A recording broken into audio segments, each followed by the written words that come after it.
இந்திய சினிமாவில் முன்னணி நடிகராகவும் முன்னணி இயக்குநராகவும் இருப்பவர்தான் கமல்ஹாசன் மற்றும் மணிரத்னம். இவர்களது கூட்டணியில் தற்போது வெளியாக இருக்கும் படம் தான் தக் லைஃப். இந்த படம் 38 ஆண்டுகளுக்கு பிறகு இவர்கள் கூட்டணியில் உருவாகியுள்ளது. கடந்த ஜூன் 5ஆம் தேதி வெளியான இப்படம் ரசிகர்கள் மத்தியில் நல்ல வரவேற்பை பெற்றுள்ளது. அதேபோல் பாக்ஸ் ஆபீஸிலும் சக்கைபோடு போட்டுக் கொண்டிருக்கிறது. தற்போது படம் வெளியாகி முதல் வாரத்தை கடந்திருக்கிறது.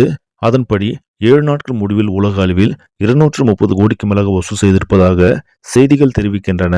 350 கோடி பட்ஜெட்டில் எடுக்கப்பட்டுள்ள இப்படம் திரையரங்க வசூலில் வெற்றி பெற இன்னும் 100 கோடி வரை வசூல் செய்ய வேண்டிய கட்டாயத்தில் உள்ளது.